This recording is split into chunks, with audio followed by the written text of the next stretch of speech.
ဓာတ်ဆီသုံးကားများအစားထိုးရွေးချယ်စရာများသယ်ယူပို့ဆောင်ရေးများပြောင်းလဲလာနေပါသည်လူအများပြားဟာသူတို့သွားလာလိုတဲ့နေရာကိုရောက်ဖို့နည်းလမ်းအသစ်တွေလည်ပတ်စရိတ်သက်သာတဲ့နည်းလမ်းတွေလေထုညစ်ညမ်းမှုနည်းပါးတဲ့နည်းလမ်းများနဲ့ကျွန်ုပ်တို့ရဲ့အသိုင်းအဝိုင်းများကိုပိုမိုကျန်းမာစေမည့်နည်းလမ်းတွေကိုရှာဖွေနေကြပါတယ်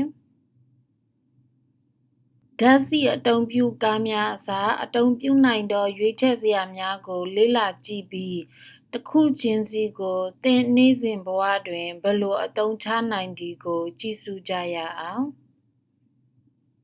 သယ်ယူပို့ဆောင်ရေးသည်ရာသီဥတုပြောင်းလဲမှုကိုဖြစ်စေသောညစ်ညမ်းမှုများ၏အကြီးမားဆုံးအရင်းမြစ်များထဲမှတစ်ခုဖြစ်ပါသည်ဓာတ်ဆီအသုံးပြုကားများသည်ကျွန်ုပ်တို့မောင်းနှင်သည့်အချိန်တိုင်းတွင်ကာဗွန်ဒိုင်အောက်ဆိုက်နှင့်အခြားညစ်ညမ်းမှုများကိုထုတ်လွှင့်ပါသည်ဒါပေမဲ့ပိုမိုသန့်စင်သောရွေးချယ်စရာများလျှပ်စစ်ကားများဟိုက်ဘရစ်ကားများလျှပ်စစ်စက်ဘီးများ e-bike ဟုလည်းခေါ်ကြသည်ပြီးတော့ရထားများ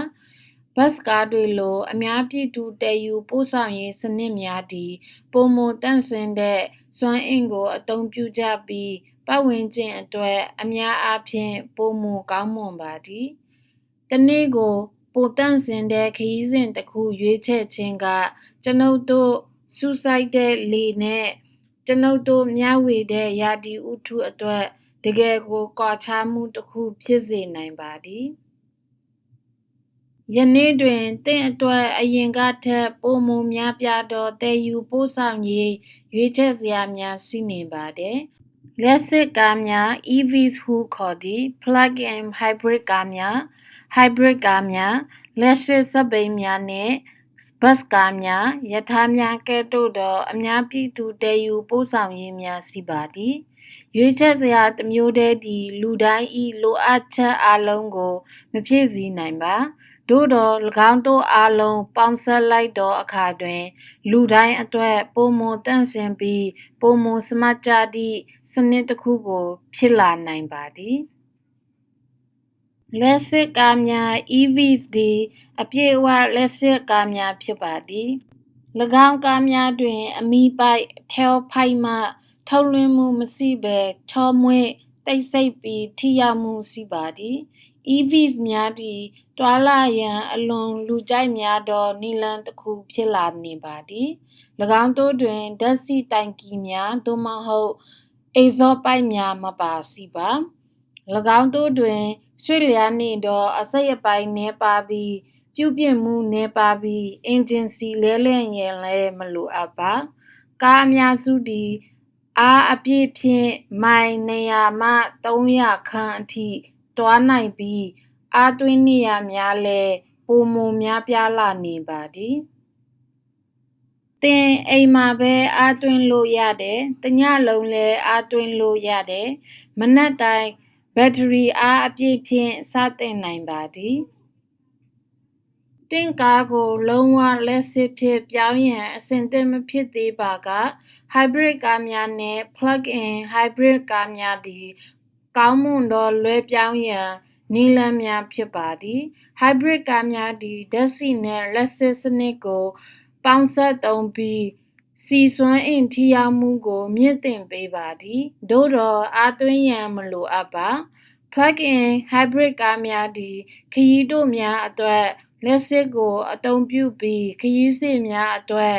ဓာတ်ဆီကိုအသုံးပြုသောကားများဖြစ်ပါသည်၎င်းကားများသည်အလိုအလျောက်လျှပ်စစ်စွမ်းအားနှင့်ဓာတ်ဆီစွမ်းအားကိုစွမ်းအင်ထိရောက်မှုအများဆုံးရရှိအောင်ချိန်ညှိပေးပါသည် Plug-in Hybrid ကားများသည်ဒေသတွင်မောင်းနှင်မှုအများစုကိုလျှပ်စစ်စွမ်းအားဖြင့်သာအသုံးပြု၍ကိုင်တွယ်နိုင်ပြီးခရီးဝေးများအတွက်အလိုအလျောက်ဓာတ်ဆီသို့ပြောင်းလဲသွားပါသည် Plug-in Hybrid ကားများသည်အပြောင်းအလဲလွယ်ကူပြီးယုံကြည်စိတ်ချရကာယာဉ်များကိုမျှဝေသုံးစွဲသောသို့မဟုတ်အကွာအဝေးအမျိုးမျိုးခရီးသွားလာသောအိမ်ထောင်စုများအတွက်အသင့်တော်ဆုံးဖြစ်ပါသည် ၎င်းတို့မြင်သည့်အချိန်တွင်ပြောင်းလဲသွားသည်ကိုသင်သတိမထားမိနိုင်ပါကားမောင်းခြင်းဖြင့်တွာလာရန်တစ်ခုတည်းသောနည်းလမ်းမဟုတ်ပါအများပြည်သူတည်ယူပို့ဆောင်ရေးသည်တင်ပြုလုပ်နိုင်သောစွမ်းအင်အတတ်တဆုံးရွေးချယ်မှုများထဲမှတစ်ခုဖြစ်သည်အများပြည်သူတည်ယူပို့ဆောင်ရေးသည်ရထားများနှင့်ဘတ်စ်ကားများအချို့မှာလျှက်စစ်နှင့် hybrid ဖြစ်ပြီးလူများကိုစွမ်းအင်နည်းနည်းဖြင့်ပိုမိုအကွာအဝေးတွာလာနိုင်စေပါသည်အပြင်လမ်းပေါ်ကကြောပိတ်ဆို့မှုနှင့်လမ်းပေါ်ညစ်ညမ်းမှုကိုလည်းလျော့နည်းစေပါသည်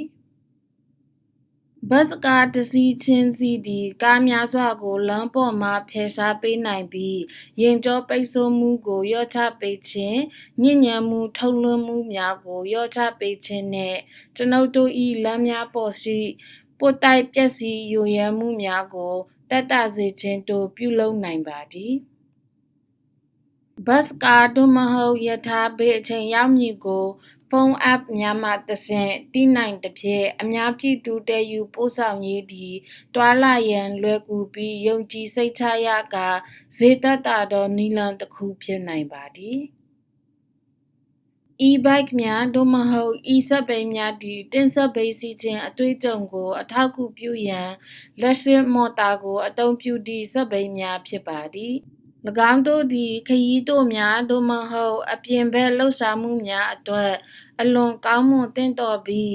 မြန်ဆန်ခြင်းတတ်နိုင်သောဈေးနှုန်းနှင့်တောင်ကုန်းများပေါ်တွင်မထင်မှတ်လောက်အောင်စွမ်းအားကောင်းပါသည်e-bike များသည်အံ့ဩဖွယ်ကောင်းသောကားဖြင့်တွာလာရမည့်ခရီးအများအပြားကိုအစားထိုးနိုင်ပြီးမကြာခဏဆိုသလိုသင့်ကိုထိုနေရာသို့ပို၍မြန်ဆန်စွာရောက်စီးစေနိုင်ပါသည်၎င်းသည်တက်ကြွပြီးတတ်နိုင်သောဈေးနှုန်းနှင့်ပျော်ရွှင်စရာကောင်းပါသည်တန့်ရှင်းသောတည်ယူပို့ဆောင်ရေးနည်းလမ်းများသည်အချိန်ကြာလာသည်နှင့်အမျှမကြာခဏကုန်ကျစရိတ်ပိုနည်းပါးလေ့ရှိပါသည်လျှပ်စစ်ဓာတ်အားဖြင့်လောင်စာဆီဖြည့်ခြင်းသည်တကယ်လျှင်ဒေါ်လာခန့်သာပေးချေရခြင်းနှင့်တူသည်လျှပ်စစ်ယာဉ်များသည် hybrid ယာဉ်များသည်ပြုပြင်ထိန်းသိမ်းမှုပိုနည်းပြီးဆီလဲလှယ်ရန်မလိုအပ်သကဲ့သို့အစားထိုးရမည့်အစိတ်အပိုင်းများလည်းနည်းပါးပါသည်လျှပ်စစ်စက်ဘီးများကိုအားသွင်းရန်ဖဲနီကြေးပြားလောက်ပဲကုန်ကျပြီးလစဉ်ဘတ်စ်ကားလက်မတစ်စောင်ကိုအသုံးပြုခြင်းဖြင့်ကိုယ်ပိုင်ကားပိုင်ခြင်းနှင့်နိုင်ရှင်ပါကဒေါ်လာရာနဲ့ချီ၍ချွေတာနိုင်ပါသည်တင်းအိမ်ထောင်စုသည်လက်စစ်ကုမ္ပဏီများမှပြန်အန်းငွေ rebate အဖြစ်ငွေကြေးရရှိရန်အရေးချင်းပြည့်မီနိုင်ပါသည်မြို့နယ်နှင့်ပြည်နယ်အစိုးရများသည်ဤရွေးချယ်မှုများကိုပိုမိုတတ်နိုင်စေရန်ပြုလုပ်ပေးနိုင်သည်အထူးသဖြင့်အသုံးပြုပြီးသာလက်စစ်ယာဉ်များနှင့်ဝင်ငွေအခြေအနေနှင့်အရေးချင်းပြည့်မီသောဝယ်ယူသူများအတွက်ဖြစ်ပါသည်ပြန်အန်းငွေ rebate ဆိုသည်မှာတစ်စုံတစ်ခုဝယ်ယူပြီးနောက်တင်ပြန်ရရှိသောငွေဖြစ်ပါသည်ထို့ကြောင့်လက်စစ်စက်ဘီးများကိုအပြည့်အဝဈေးနှုန်းဖြင့်ပထမဦးစွာဝယ်ယူပြီးနောက်တင်လက်စစ်ဝန်ဆောင်မှုကုမ္ပဏီများထံမှပြန်အန်းငွေကိုလျှောက်ထားရနိုင်ပါသည်တင်မည်သည့်ရွေးချယ်စရာကိုရွေးချယ်သည်ဖြစ်စေထက်မြက်စမကြတဲ့အလေးအထားအချို့ကိုလိုက်နာပါကခရီးစဉ်တိုင်းကိုပိုမိုတန့်ရှင်းပြီးကုန်ကျစရိတ်ပိုနည်းစေနိုင်ပါသည်ကြိုတင်စီစဉ်ရေးဆွဲရန်တတိယပါအလုပ်အသေးစားများကိုခရီးတစ်ခါတည်းဖြင့်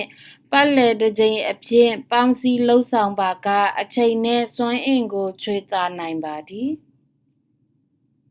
မောင်းနှင်းရာတွင်ချောမွေ့စွာမောင်းနှင်းပါတဖြည်းဖြည်းအစိမ်မြင့်ခြင်းနှင့်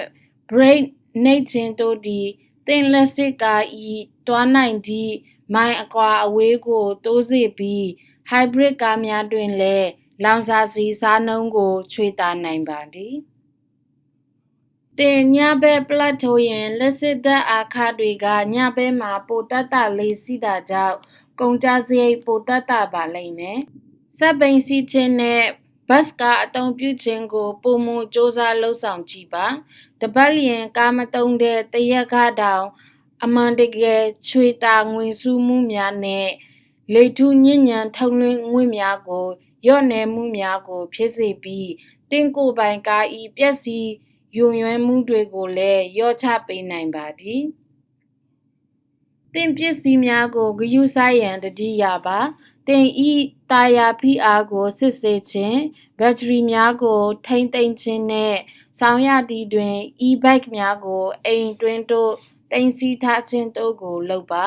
နောက်ဆုံးတွင်ခရီးများဝင်စီးနှင်းပါကားများဝေစီးခြင်း carpooling နှင့် van ကားများဝေစီးခြင်း van pooling သည်လေထုညဉ့်ညံထုတ်လွှင့်ငွေများကိုရော့နည်းစေသည့်အပြင်